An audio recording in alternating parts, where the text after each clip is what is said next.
E aí, galeritas? E aí, povo, boa noite para todo mundo. Espero que todos estejam me ouvindo. Sejam todos e todos muito bem-vindos e bem-vindas a mais uma live. Essa live aí que promete muita coisa. Espero que vocês curtam bastante. Enfim, acompanhe a nossa página aí no Instagram, nossa página no Facebook, a nossa página no YouTube. Os vídeos que já passaram, as lives que já foram, estão todas lá. Então, se você quiser rever, mandar pro amiguinho, já era, entendeu? Só acessar lá que estamos lá. Gente, essa live é uma live bem interessante, filosófica, principalmente porque a gente tem um cara que vai participar dessa live, o Rogério Médici, que só o sobrenome mesmo que é de ditador, mas pelo visto ele não apoia a ditadura, ainda bem, não? E aí a gente vai falar um pouquinho sobre o ser humano, então eu vou caçar esse menino aqui pra gente adicionar ele. Nada de fascista, né, Rogério? Só o nome mesmo. Vamos ver se ele tá recebendo a mensagem. Já chamei ele.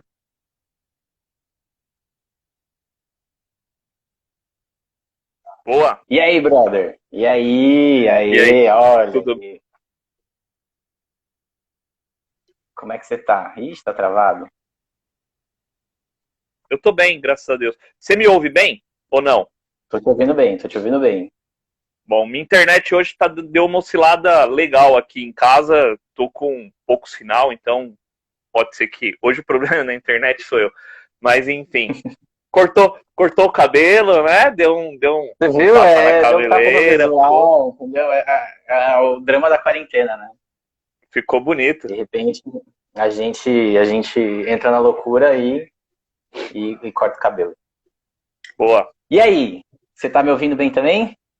Sim, tranquilão. Beleza. Bom, vamos começar essa bagaça.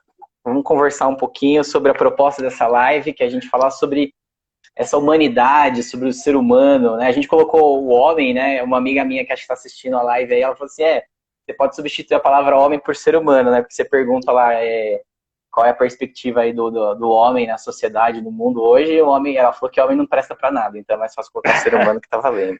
Eu pensei nisso quando eu vi a arte, né? Depois de feita a arte, eu pensei nisso, mas acho que ficou provocativa, que é a ideia. Meu cabelo hoje tá uma droga, mas tudo bem. É que acho que a ideia é provocar mesmo, mas a gente tá falando ali de humanidade, né? E não só de homem enquanto gênero, sexo ou coisas assim. Não é o homem masculino, né? É a humanidade como um todo. Exatamente. E aí a gente vai começar esse papo juntos aí, que você é um cara que é legal de conversar, né? A gente sempre teve uns papos bem gostosos aí dentro e fora da sala de aula. E aí quero começar esse papo, eu tava pensando umas coisas antes de começar isso, e aí veio uma frase na minha cabeça do Sartre que eu queria pra gente provocar. E aí, o homem está condenado a ser livre, Rogério? Cara, eu acho que esse é um dos grandes problemas da ética contemporânea, né? Discutir a liberdade humana desse ponto de vista, né? Há aqueles que dizem que não, que essa liberdade ela é falsa, né? Uma ideia falsa de liberdade. E há aqueles que defendem que o homem é livre no seu desejo, naquilo que é mais puro dentro da humanidade, reside a liberdade humana. E dentro dessa linha, o Sartre, mas não só ele, mas como quase todos os existencialistas, né, os filósofos existencialistas, eles vão entrar um pouco nessa área, na defesa dessa liberdade enquanto condição. Né? E os filósofos existencialistas, de uma maneira geral, vão negar a natureza humana, vão dizer que existe uma condição humana. E aí a gente pode pegar até mesmo a Simone de Beauvoir no livro Segundo Sexo, que ela diz lá, a mulher não nasce mulher, torna-se mulher. A gente pode parafrasear isso dentro de uma perspectiva existencialista, falando que a humanidade não nasce humana, ela se torna humana. Mas aí a gente tem pano para manga, né? Aí a discussão vai longe.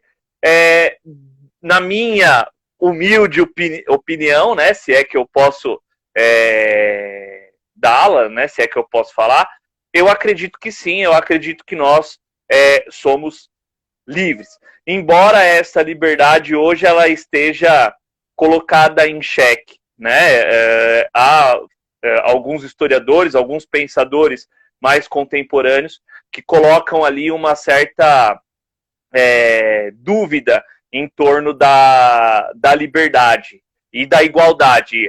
O Harari, né, o que escreveu o Sapiens, ele vai fazer, ao longo do livro dele, ele vai fazer essa comparação, essa crítica. Ele vai dizer que não se pode, de uma maneira muito, muito clara, ter igualdade e liberdade. Uma coisa anula a outra. E a tese central, em uma parte do livro dele, do capítulo do que ele defende, lá, principalmente quando ele está falando da Revolução Agrícola, ele vai dizer muito isso. Ele vai dizer que aqueles que buscam igualdade renunciam à liberdade.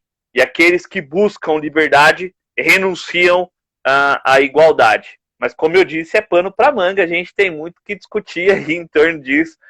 Há aqueles que pensam contrariamente, mas enfim. Acho que a conversa nesse ponto vai longe, né? Eu quis começar com essa frase porque eu acho que ela permeia muito a humanidade. Né? A gente está pensando aí na transformação do homem ao longo do tempo histórico, né? A gente vê que a liberdade é um ponto-chave da nossa existência, né? Do pensamento daquilo que a gente é. Você mesmo já falou que o Sartre traz, né? O homem se torna, né, a humanidade depois. Né? Então, quando eu quis brincar com essa frase também, com essa provocação, para a gente também entrar nessa seara que está rolando aí recentemente, nessas questões do racismo e tudo mais, né? Uma vez que a humanidade se constrói, então essa cultura racial, todo tipo de construção de sociedade, ela também ela é literalmente uma construção, ela pode ser desconstruída, né? Então, a gente não nasce racista, a gente se torna racista, mais ou menos nessa mesma perspectiva. Ultimamente tenho acompanhado bastante o que tem acontecido, o que está acontecendo, não só nos Estados Unidos, ontem França, Nova Zelândia, hoje como e a gente tem ouvido muito falar, por exemplo, em construções de narrativas, né? E quando a gente entra nessa perspectiva de construções de narrativas, invariavelmente a gente acaba pondo ali uma ideologia, coloca ali, quem constrói uma narrativa, constrói esta narrativa ao seu critério, às suas benesses e assim por diante. Agora, sempre que, não é porque há essas construções de narrativas, e as construções narrativas por todos os movimentos feitas, né, por todos os movimentos negros, não anulam de maneira alguma a luta destes movimentos e das pessoas. O que é interessantíssimo, acho, dentro dessa perspectiva que você trouxe, é que sempre que a gente fala de racismo, a gente traz isso para uma perspectiva coletiva. E a gente esquece que são as pessoas, são os seres humanos que sofrem com o racismo. Né? Não é o coletivo, óbvio, o coletivo enquanto grupo sofre junto, mas na ponta quem está sofrendo com o racismo é o preconceito e tudo mais, porque aí a gente pode ampliar isso para os movimentos LGBT e tudo mais, são pessoas.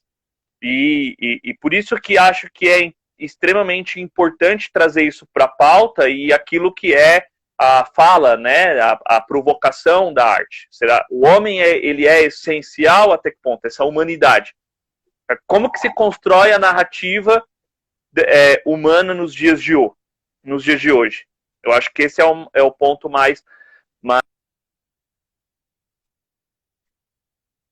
narrativo sem que você anule o individual, trazendo este indivíduo para uma pauta coletiva. Não é porque um negro né, ou não sofreu preconceito, não foi vítima de racismo, que ele não exista. Fato, né? Você tá me ouvindo ou tá travado? Ah, aí, voltou. Tô ouvindo. Agora foi. Beleza. De fato, e aí a gente passa também por esse ambiente, não só por essa narrativa, né? Esse ambiente da escolha, né? A escolha do indivíduo de mudar de perspectiva. Eu acho que o ser humano tem essa capacidade enorme de escolha, acho que o Sartre também fala bastante disso, e que essas escolhas, elas permeiam, elas geram consequências sobre outras pessoas, né? Sobre escolhas de outros indivíduos enquanto sociedade. Então, quando a gente pensa nessa questão do racismo, a escolha por adotar um discurso da branquitude, né, é que mantém essa estrutura racial muito bem enraizada na nossa sociedade, não só no Brasil, né, mas no mundo inteiro. O que eu acho, o que eu acho interessante, complementando isso que você disse, uma vez eu assisti uma live, não lembro se foi uma live ou uma entrevista, mas acho que foi uma live da Djamila Ribeiro com a Haddad. E o Haddad, e ela foi secretária do Haddad, e o Haddad, não sei se na ingenuidade, acredito eu que sim, ela, por exemplo, o negro que acompanha o Bolsonaro, ou o cara lá da Fundação Palmares, coisa e tal. Aí ela virou assim pra ele e falou assim, educadíssima, como sempre, virou assim pra ele e falou assim, eu não falo em nome dos negros, né? Eu não falo em nome de todos os negros. Não é porque eu sou negra, ela falando, que eu falo em nome dos negros. Então a gente também tem essa concepção, né? Sempre que a gente fala, trazendo aí para a questão do humano, sempre que a gente fala em inserir o negro no debate político, a gente inevitavelmente cai no racismo. É que nem na escola, quando a gente vai falar de movimento negro, a primeira coisa que aparece é a escravidão. Como se o negro no Brasil ele servisse só para ser escravo. Na história, né? A história retrata um pouco isso. O que é lamentável. Discutir a questão do negro no Brasil é discutir a questão do negro enquanto humano, enquanto humanidade, como que ele se insere nas mais variadas estruturas, não só na luta antirracista.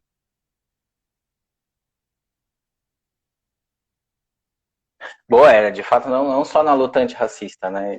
E é aquela velha história, né? Sempre que a gente quer ver um negro, a gente quer que o negro conte a história da população negra pra gente, sendo que as pessoas têm capacidade de buscar informação, não precisa do negro para falar necessariamente. Você pode buscar informação na internet e caçar sobre o que é racismo, enfim, identidade de gênero e todas as minorias que podem aparecer no meio do caminho aí.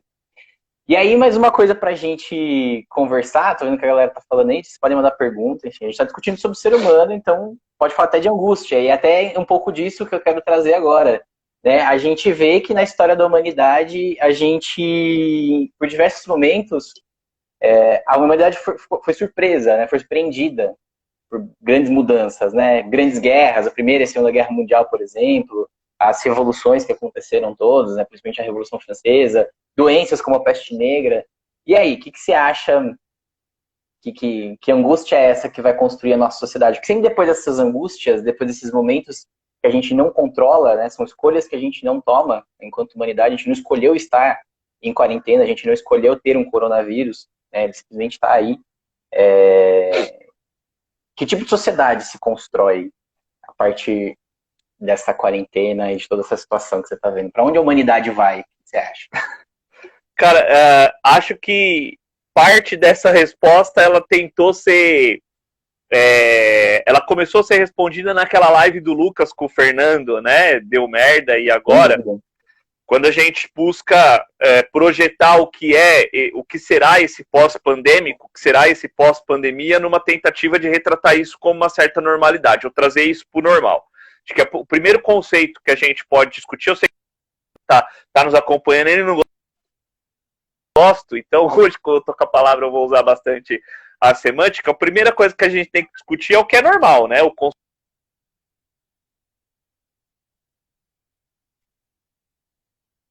Tá bom?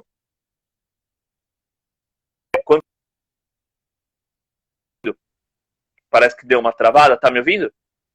Agora tô, porque agora deu uma travada, você tava ficando. O que eu dizia, acho que não existe esse conceito de normalidade, construir essa ideia de normalidade não é possível quando concordo muito com aquilo que o Fernando... O Fernando disse que você tá travando, hein?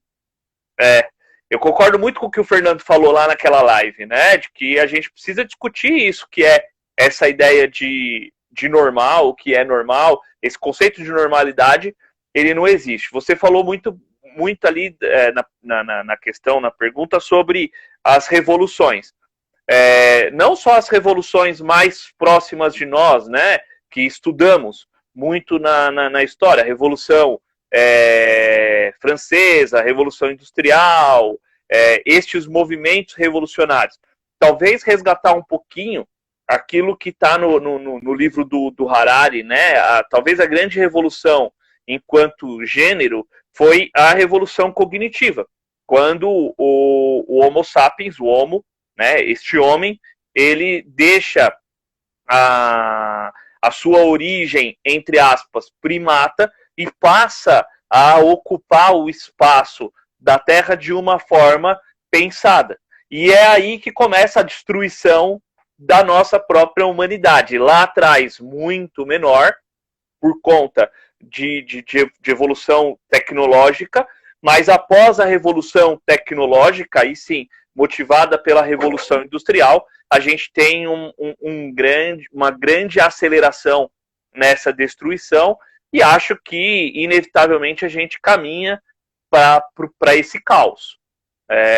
Acho que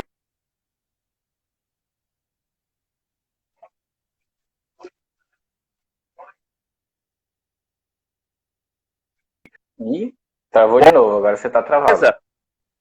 Voltou?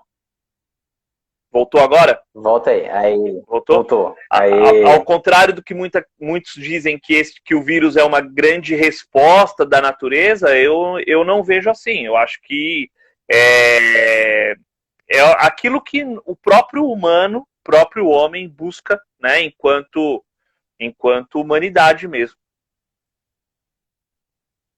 Eu acho que o Fernando jogou uma coisa aqui até interessante, que foi que ele acha que o tempo dessa pandemia não é o suficiente para mudar a cultura, né? E de fato ela não é suficiente, mas eu acho que ela dá gatilhos para uma mudança, né? Gatilhos para a gente perceber algumas questões envolvidas aí. Por exemplo, estou discutindo essa questão da humanidade, falando dessa situação de transformação e mudança. A gente percebe, por exemplo, a questão lá que está rolando nos Estados Unidos em relação ao George Floyd, enfim, a questão racial, que também reverberou no Brasil. E a gente tem aquela tendência de achar que a gente está copiando aquela pauta, né? Copiando a pauta da negritude lá dos Estados Unidos, a questão dos racial dos Estados Unidos, jogando para o Brasil, que é uma coisa que já estava acontecendo antes mesmo de rolar George Floyd, mas que a gente precisa pensar, juntando com essa questão da pandemia, que é essa condição material e histórica, né, que a gente tem vivido. Então, o que aconteceu com o George Floyd lá, ele não foi o estopim em si, né, mas é que ele estava nessa condição, numa situação material e histórica de violência do Estado e da polícia e da questão racial nos Estados Unidos muito forte. E no Brasil a mesma coisa, né? E acho que se soma a pandemia, a galera dentro de casa, essa crise do vírus, a gente não sabe quando tudo isso vai acabar, então as coisas explodem, né? Aí vem o movimento antifascista e tudo mais.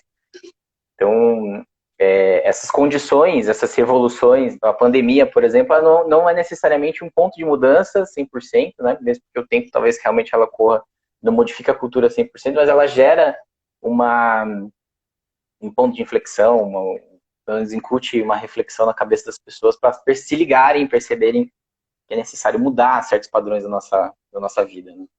E eu acho também, Manu, eu acho que não é um fato, penso eu, que não é um fato isolado. Se a gente for procurar observar estes movimentos, a gente encontra algumas similaridades, né? Algumas confluências dentro deste movimento. Se você pegar os Estados Unidos, um racismo muito grande histórico. O Brasil, um racismo muito grande estrutural, histórico, material, tudo isso. Se você pega os Estados Unidos, você percebe um governo negacionista, do ponto de vista científico, da ciência, e roupante. Você vem para o Brasil um governo extremamente negacionista, não só com roupante, mas com o terno todo, né, autoritário. A ela traz para essa grande massa a questão do desemprego, a questão da falta de subsídio econômico, de subsistência e tudo mais. As pessoas acaba sobrando a única coisa que falta, que resta a ela, que é a voz. Então, quando estes grupos vão para a rua, e no primeiro momento, a gente pode até imaginar assim, falar assim, mas foi por causa do George Floyd, coisa e tal. O George Floyd foi o grande disparador. Mas não dá para dizer que 8, 9, 10 dias depois, hoje a gente está fazendo 8 dias depois do evento George Floyd, e isso se espalhando pelo mundo inteiro, seja reflexo daquele caso. Né? É uma somatória de elementos que trazem isso para a pauta, que tem o caso Floyd e o racismo estrutural presente na nossa sociedade posto como pano de fundo. E quando a gente fala de luta antirracista, não é só a luta do preconceito do negro, da pessoa do negro, mas a luta antirracista, ela é muito característica quando ela entra na perspectiva antifascista, e elas confluem dentro dessa perspectiva, porque ambas são lutas antissistêmicas. Elas se somam a uma luta antissistema, porque o racismo ele é estrutural. O autoritarismo, né, o fascismo da polícia, todas essas estruturas de violência que estão penetradas na nossa sociedade, elas se penetram de forma estrutural. Veja a violência doméstica, veja a quantidade de números de pessoas que começaram a sofrer o aumento do número da violência doméstica nesse período de pandemia, que as pessoas estão mais em casa. Não dá para dizer que isso é por acaso ou que isso é efeito da pandemia. Isso é estrutural e se revela agora.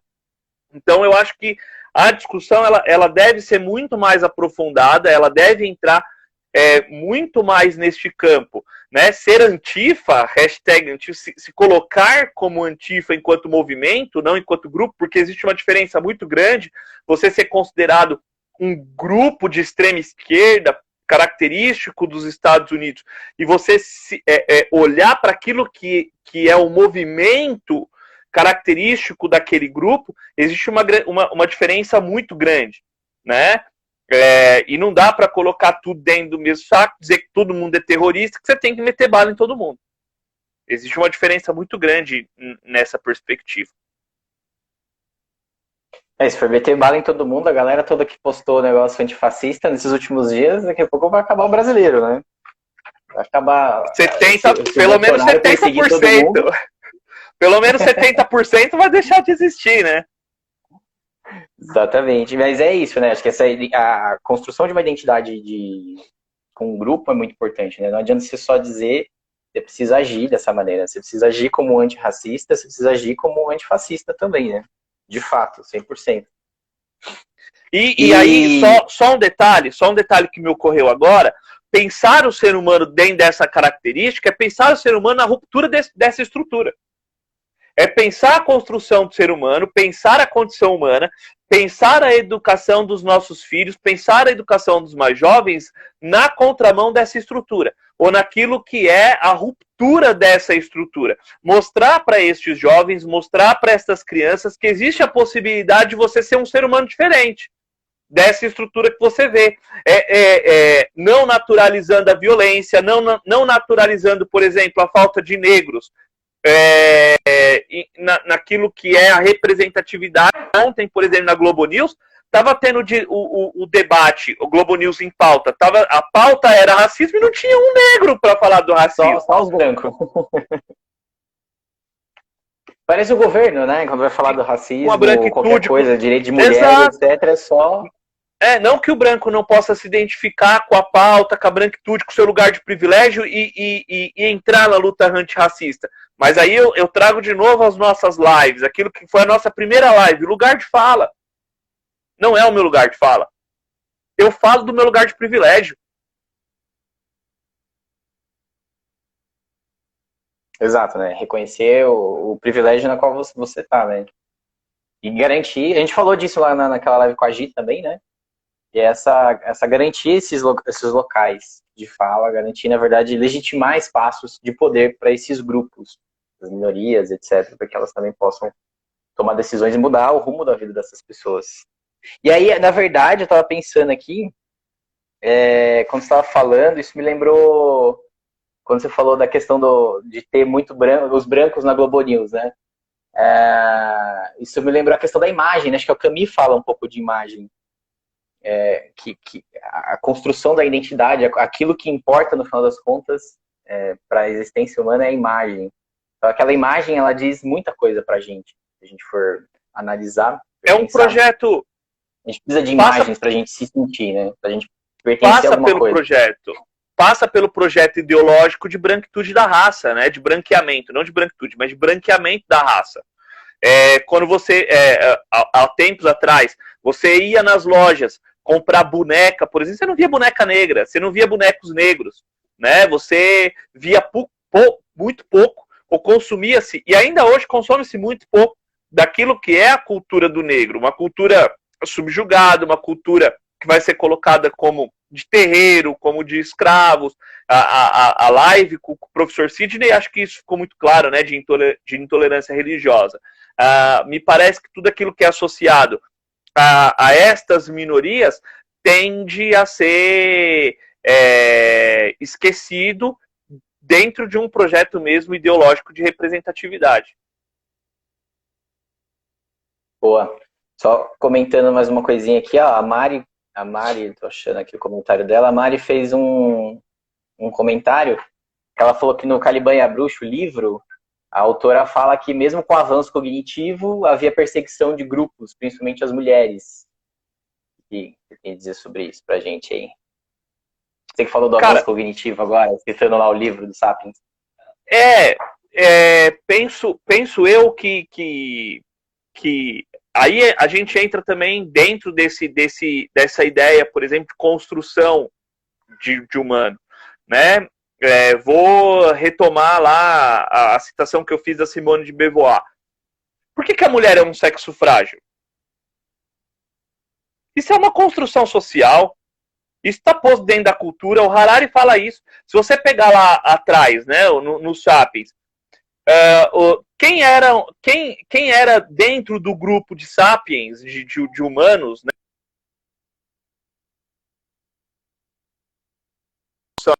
ainda no grupo de nômades coletores. Voltou? Quem que eram os responsáveis pela coleta? Quem que eram os responsáveis pela agricultura? As mulheres. Como que você subjuga, de novo, você traz para o coletivo uma ideia, por exemplo, de fragilidade. Isso foi se aperfeiçoando, né, segundo a perspectiva dele, porque biologicamente a mulher é a que pare, e aí ela tem que alimentar o seu filho. Então ela se isola, entre aspas, do grupo para poder fazer, para dar o de mamar, para fazer a alimentação desse filho, coisa e tal. E aí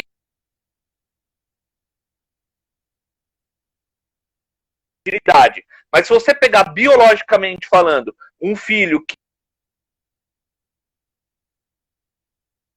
que tem o leite materno até 2, 3, 4 anos de idade, essa criança tem uma saúde muito melhor do que aquela que mamou só até 4, 5 meses e não mamou mais. Então, existe uma construção social, existe uma construção ideológica, proposital, que tende a pegar os grupos, e aí entra o patriarcado, pega tudo aquilo que não está posto dentro da característica principal do patriarcado e subjuga. Então é o negro, é a mulher, é o indígena, é a minoria, é o pobre, é o favelado, é todo aquele que não está dentro daquele estereótipo de branco patriarcal vai ser subjugado por essa cultura. E aí entra um dado polêmico.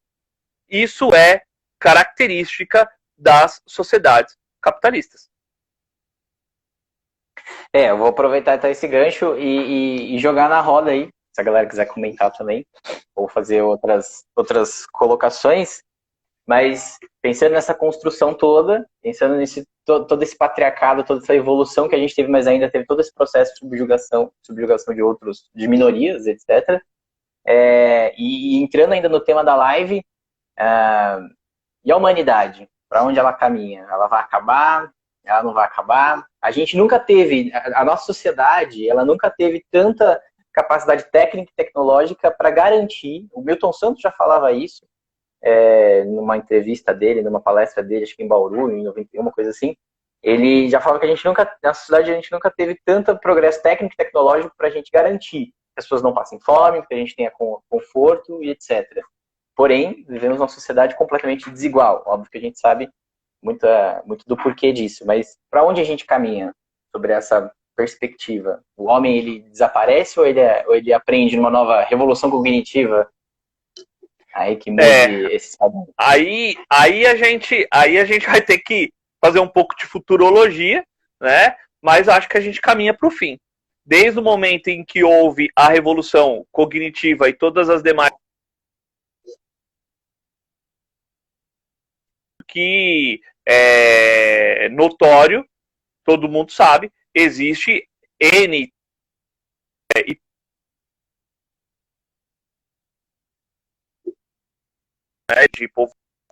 de povoar Marte e outras coisas, porque, de certa forma, a gente caminha para a autoextinção não só da Terra, mas enquanto humanidade. Você citou Milton Santos, né? A questão da falta de recursos. Não só a revolução cognitiva, mas também a revolução agrícola fez com que nós nos tornássemos cada vez mais dependentes deste modelo de consumo daquilo que nós mesmos plantamos. A gente perdeu a nossa essência de coletores. Né? Se você for olhar lá atrás, o coletor, por que ele tinha necessidade? Pode falar. Peraí. A galera tá falando que cortou, que você falou. O meu cortou no finalzinho agora. Não, vou repetir, eu tava falando assim que acho que a gente caminha para a autodestruição, né? A autoextinção, nós mesmos estamos provocando a nossa autoextinção. Se você pegar desde a revolução cognitiva, quando o homem ele começa a ocupar de uma maneira diferente o seu espaço na natureza, depois que a revolução agrícola e a revolução industrial, nós nunca nos tornamos tão dependentes de um único modelo, de um único plano de sobrevivência. Não é nem plano econômico, mas é plano de sobrevivência.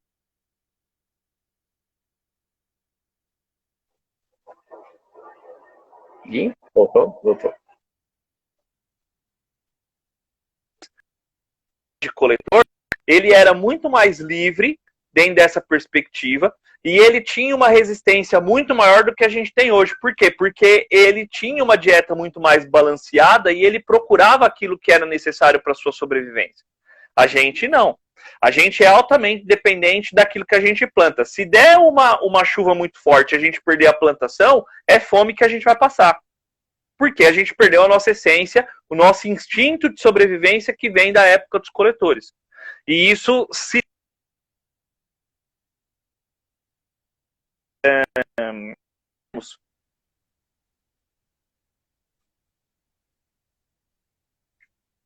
Peraí, agora cortou. Se dá a partir da revolução, o quê? Agora no finalzinho, você falou? Isso se dá a partir dessa sequência de revoluções que a gente tem enquanto humanidade, né?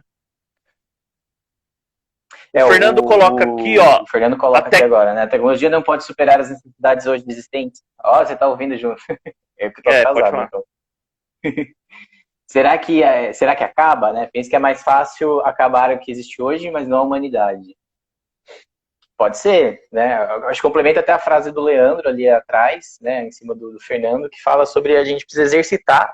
A gente sempre fala do fim da humanidade, etc. Mas a gente precisa exercitar um novo modelo de sociedade, né? Talvez isso lá no livro do Sapiens, ele fala bastante disso, né? Dessas transformações dos impérios. Enfim, que hoje a gente vive numa sociedade globalizada, uma nova estrutura de impérios, né? Não impérios isolados, mas um império, de certa maneira, globalizado, onde a gente tem acesso a todos os pontos e conhece todas as outras culturas e sociedades que existem. A gente tem essas ferramentas completas para a gente mudar realmente a humanidade, né? O que é humanidade de fato? Ferramentas temos. Acho que a tecnologia também nos ajuda nesse sentido. A tecnologia torna a nossa vida muito mais fácil, isso é inegável. Você tem a tecnologia empregada, por exemplo, na produção agrícola aumenta exponencialmente a capacidade de produção no mesmo espaço de terra, sem que tenha a necessidade de você ocupar outros espaços. Mas ainda assim, só a tecnologia ela não é suficiente. A gente pode entrar aí nas próprias questões de ficção científica, onde a gente vai começar a construir inteligência artificial, e essa inteligência artificial um dia vai se rebelar contra a própria humanidade, vivendo por si só, coisa e tal. Acho que não acredito que a gente caminhe para isso, mas né, não sei, talvez a tecnologia também possa ser essa revolução tecnológica, essa dependência a dados ultimamente, também caminha para para nossa autodestruição, por que não? Quando as coisas elas começam... Pode falar. Manda aí, termina. Não, penso eu que quando as coisas começam a ficar mais fáceis, a gente cada vez começa a se acomodar mais. Né? Isso é uma característica nossa quase que biológica. Total, né? Eu acho que é legal citar essa parte da ficção científica, porque grande parte das ficções científicas dos Estados Unidos, construídas aí, hollywoodianas, enfim, até mesmo da literatura estadunidense, ela coloca essa questão da evolução tecnológica como um fim da humanidade, né? Como a destruição, a inteligência artificial como que vai substituir a humanidade. E em outras culturas, inclusive na nossa ficção científica, na literatura de ficção científica brasileira, a gente não olha com essa mesma perspectiva. É até engraçado, porque os Estados Unidos é um país hegemônico, né, capitalismo, e então ele vê sempre esse inimigo, sempre presente, inclusive a própria tecnologia que ele acha interessante. Já no Brasil, em países mais pobres, principalmente, quando a gente trata de ficção científica, a gente trata a ficção científica como libertação, como modo de transformação da nossa sociedade, como possibilidade aí de gerar mais igualdade, de levar informação, de levar conhecimento, enfim, de permitir que a sociedade se transforme. E aí você traz de novo, né? Se a gente for parar para pensar naquilo que eu falava no começo da live, igualdade versus liberdade, né? Quanto mais iguais, menos livres, né? Na lógica do Harari no livro. Quanto mais livre, menos iguais. Aí eu acho que é o ponto de discussão, é um ponto de discussão interessante. O que a humanidade quer enquanto humanidade? O que o ser humano quer enquanto humano? O que o homem quer enquanto homem? Liberdade ou igualdade? Né, dentro dessa perspectiva. Eu não concordo com essa tese, né? Eu acho que não. Eu acho que uma coisa não anula a outra, mas mas é interessante a tese e da forma como ele coloca. Eu confesso que é bastante interessante. E ele escreve muito bem, ele escreve de uma maneira muito didática, né, no livro. Ele coloca de uma maneira muito perspicaz, né, e vai te induzindo a entrar na discussão e na forma como ele está pensando. Mas eu discordo dessa tese. Eu acho que essas duas coisas elas não são opostas, mas como o Fernando falou, é uma boa discussão. Eu acho que é uma boa discussão mesmo. Eu acho que, na verdade, pela minha interpretação do livro, inclusive, você mencionou, eu acho que ele tem um viés muito liberal das coisas, né? Do liberalismo econômico e do liberalismo político em si. Na discussão de individualidade, de propriedade, enfim. Por isso que talvez ele crie essa dualidade, essa dicotomia, ou esse antagonismo, de certa maneira, que é a gente ter liberdade ou igualdade, né? Por isso eu gosto mais, aí eu preferi começar a live com o Sartre, quando ele fala, por ser existencialista, quando ele fala da liberdade, porque é uma questão de escolha, né? E a gente vive nessa angústia aí. Por exemplo, para onde a humanidade vai, o que a gente quer, é uma angústia que a gente vive, né? É uma angústia de querer que essa pandemia acabe, que a gente possa sair na rua, mas a gente também não sai na rua, porque mesmo que se liberar, o governo liberou, vamos todo mundo embora, vamos sair, vamos poder ir no shopping. Será que as pessoas vão querer sair? Eu, por exemplo, ficaria bem preocupado, porque isso vai criar uma angústia da escolha, né? Eu vou ser responsável pela escolha que eu tive e pode afetar outras pessoas, se eu pegar a doença, enfim, uma série de outras questões. Tem mais umas pessoas falando que, deixa eu ver aqui. Eu tava falando que a Gabi Bertolini falou que hoje a Globo News só tá com... Eu não tô assistindo porque eu tô na live, né? Eu não tô assistindo. Mas interessante, né? Importante também. Eu acho que, assim, a humanidade, ela é possível e passível de erros. Todos nós somos passíveis de erros. E quando a gente fala, vou retomar aí, pegando o gancho da Gabi, né? Um abraço para você, Gabi, saudade. Quando a gente pega o racismo estrutural, ele tá tão impregnado no nosso cotidiano que a gente acaba tendo falas racistas que são quase que imperceptíveis. Nesse dia, no domingo, eu estava assistindo a Globo News e aí estava passando lá a questão dos protestos nos Estados Unidos, e a polícia, acho que de Nova York ou de Los Angeles, não lembro, estava prendendo um manifestante negro. A Leila, repórter da Globo News, ela falou assim, olha, a gente não sabe o que aconteceu, mas ele pode ter batido a carteira de alguém. Olha o preconceito, né, o racismo estrutural posto na fala. E isso é perceptível quando a gente pega... Ela vai ser demitida, né? Exato. Quando a gente pega e fala assim que a coisa tá preta, né? Ou nas nossas falas, quando a gente usa o termo denegrir de maneira negativa, né? De maneira não de... porque denegrir é tornar negro, e aí não no sentido positivo de gerar negritude, mas denegrir no sentido de deturpar a honra e aquilo que é a pessoa, enfim.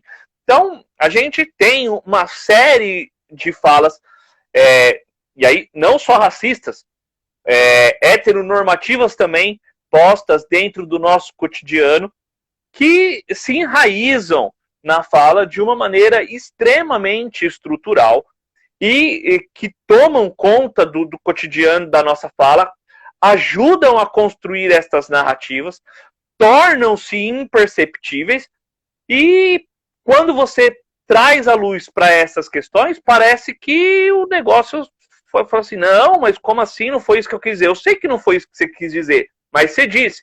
E quando você toma consciência disso, olha, pare de dizer, porque isso está errado, né? Tomar a consciência é isso. Você tem a escolha de usar outras palavras, você tem a escolha de fazer diferente, né? Mas você tem a liberdade de não querer fazê-las. Exatamente, né? Inclusive é essa relação da liberdade da escolha, né?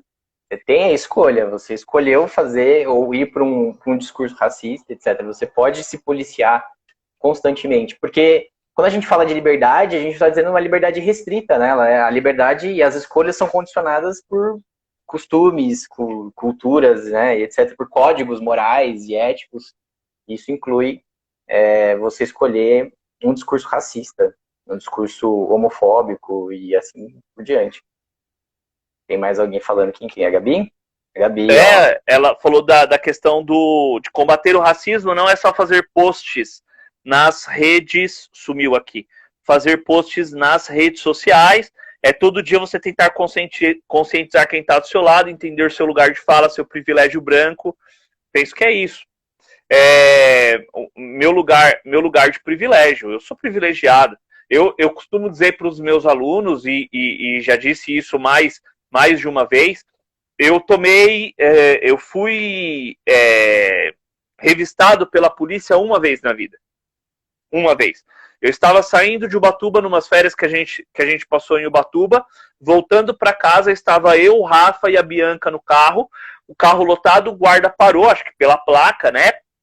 Pediu para parar, ele não pediu para eu descer do carro, ele só pediu a documentação, eu mostrei a documentação, ele falou, segue. Eu podia estar com o carro lotado de droga, eu podia ter arma, eu podia ter lotado de coisa. Mas ele não me revistou, ele só pediu a minha documentação, a minha e do carro, mais nada. Aí eu lhe pergunto, se fosse um negro, ou uma família negra, com essas mesmas características, eles teriam feito tirar todas as bagagens e ter revistado todas as bagagens de dentro do carro.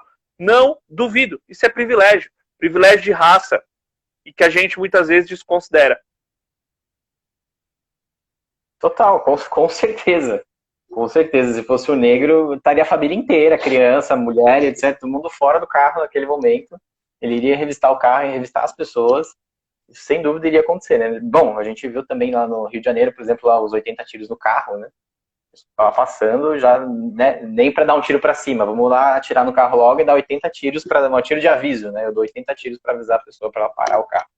Obviamente, porque é negro. Então, é óbvio, né? Nossa sociedade ela é completamente estruturada nisso e é legal e é muito importante a gente reconhecer. É legal até a gente trazer isso para a live, porque nesses últimos dias eu tenho visto um monte de gente se perguntando muito, principalmente brancos, se perguntando sobre o que fazer, o que é isso, se não está roubando esse discurso do negro, não está, né, tirando o protagonismo do povo negro diante dessas revoltas e tudo mais. E porque também estão preocupados, pessoas que estão preocupadas em realmente se colocar numa outra postura, de uma outra maneira na nossa sociedade. Se colocar de uma maneira antirracista, percebendo o privilégio, né? E aí vale a pena estudar, né? Porque se eu chego para um negro e pergunto, e aí, Manuel, o que você já sofreu de racismo, coisa e tal? Eu também estou sendo, no mínimo, indelicado. Então é importante que a gente também estude. E quando a gente fala quando a gente fala estudar, eu do meu lugar de privilégio, é ir ler os negros. Vai ler Djamila Ribeiro, Pequeno Manual Antirracista, vai ler a coleção Feminismos Plurais, que fala de tudo isso, né? Intolerância religiosa, empoderamento, encarceramento. Vai ler Angela Davis, né? A gente tem que começar a ler, fazer a leitura dessas pessoas que militam, que são militantes antirracistas. E aí, quando você começa a se apropriar desse discurso, né, a própria Michelle Alexander, com o livro Segregação Racial, que vai discutir por que nas prisões dos Estados Unidos 80% da população carcerária, mais, acho que é 89%, se eu não me engano, da população carcerária estadunidense é negro, e o negro é 14% da população dos Estados Unidos. Ora, se não há um racismo estrutural posto dentro desses dados, eu não sei o que é racismo estrutural. Então é necessário que a gente faça essas leituras, é necessário que a gente se aproprie destes movimentos, entenda o porquê destes movimentos, qual é a pauta, o que eles reivindicam e como que eles fazem, para que a gente também possa dar voz a eles. Achei interessante hoje que o Paulo Gustavo, o ator Paulo Gustavo, cedeu agora junho inteiro o Instagram dele para Djamila Ribeiro fazer a pauta do movimento negro. Ele tem 30 milhões de seguidores.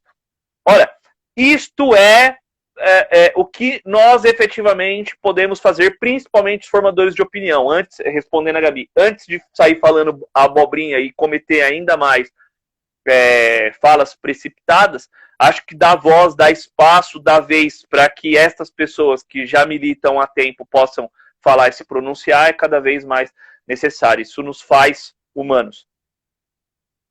A Dani comenta aí, na verdade, a gente tem muitos meios para estudar e para conhecer, e sem dúvida, gente, a internet está aí a rodo, vídeo, não gosto, não quero ler um livro, tem N pessoas aí no YouTube para falar sobre racismo,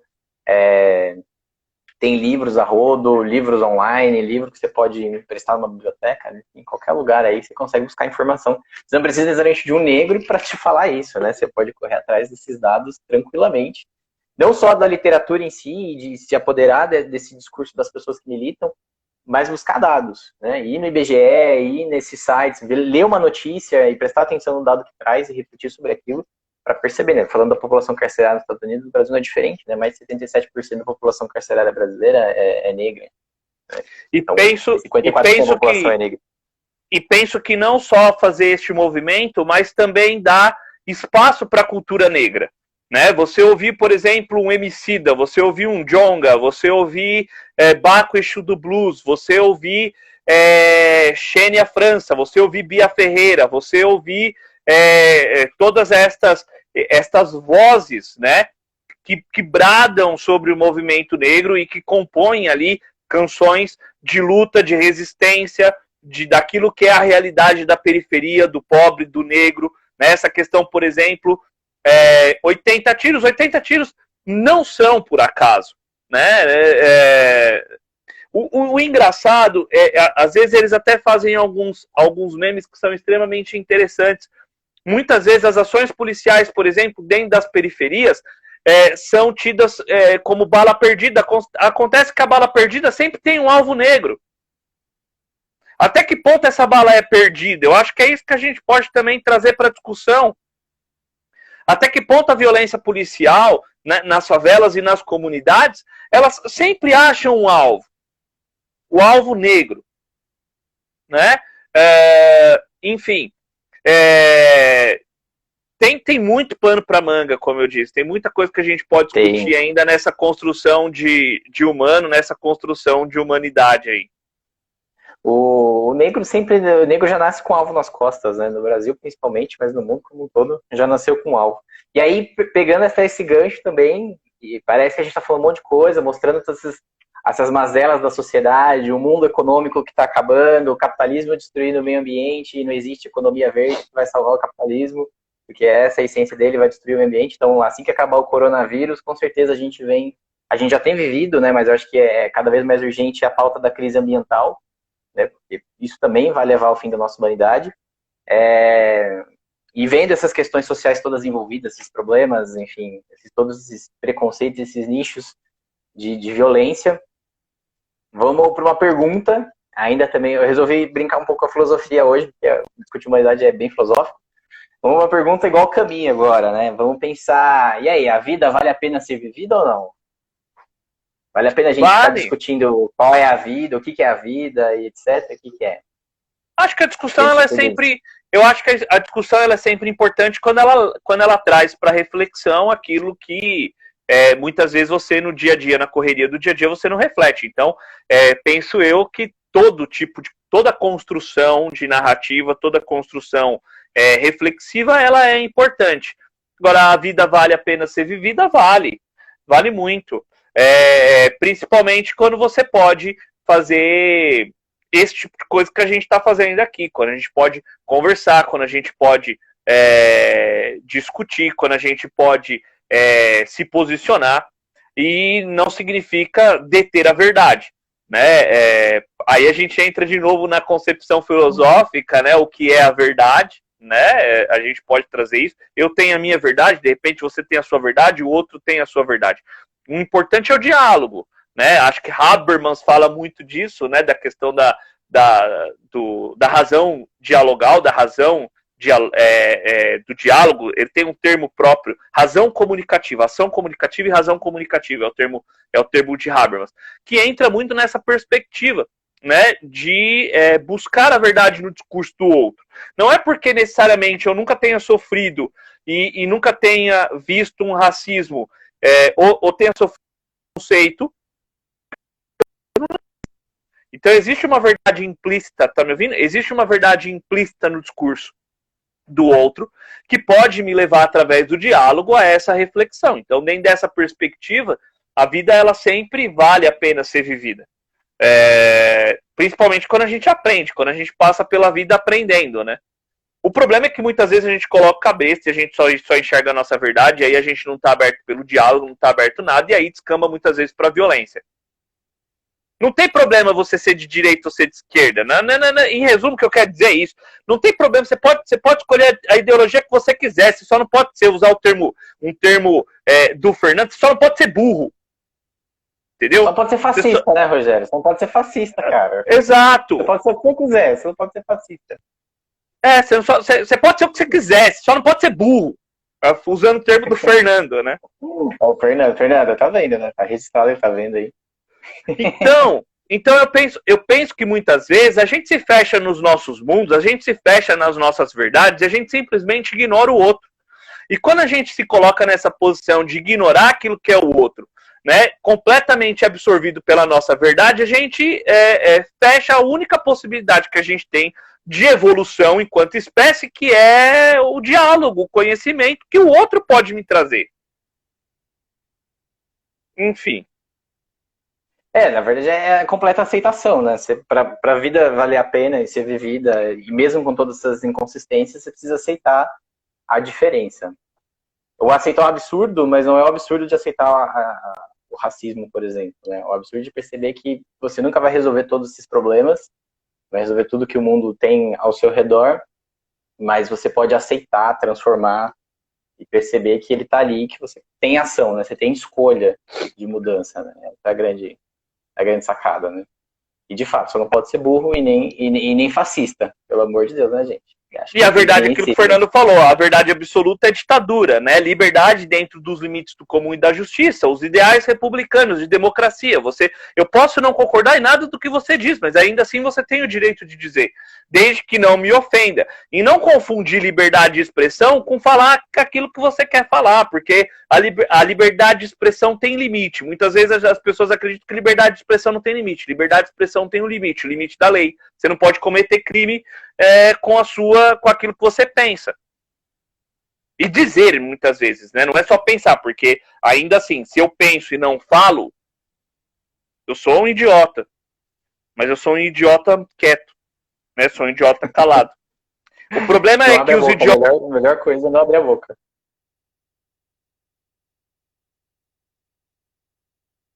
Voltou? ganharam notoriedade e andam dizendo tudo por aí, falando bobeiras, cometendo crimes atrás de crimes e querem se esconder atrás da liberdade de expressão. A liberdade, assim como que é uma questão de escolha, de novo, ela é gerida e controlada por alguns limites, né? Por essas convenções, essas coisas que existem. Óbvio, você Sem não pode dúvida. falar o que você quiser. Não dá. Só para avisar que eu acho que a nossa live tá no fim, hein? Ela tá acabando. Pelos meus cálculos aqui, 4 minutos. Rendeu, né? Rendeu. Na verdade, tem muita coisa para falar sobre isso ainda, né? Se falar sobre humanidade é uma coisa longa, né? Conversa com você é sempre muito boa, Manuel. Gostaria de deixar registrado aqui publicamente o que eu já te disse várias vezes no particular, que eu te admiro muito como pessoa, como professor, né? Você e todos os demais livers aí, vocês me inspiram bastante. Eu já disse isso para você sabe disso, e agora eu gostaria de deixar isso público, registrado. Você é uma pessoa, você é um humano que me inspira. Quando eu crescer, eu quero ser que nem você. Ixi. Mas valeu. É mútuo, né? A gente já falou bastante disso, os elogios são mútuos, só para lembrar, né, para todo mundo, tanto para os livers todos aí do nosso grupo, mas aqui na nossa live, para lembrar que realmente você me inspira, todo mundo lá me inspira, a Gi que está aqui assistindo a gente também super inspira cada um de nós, independente de idade, etc.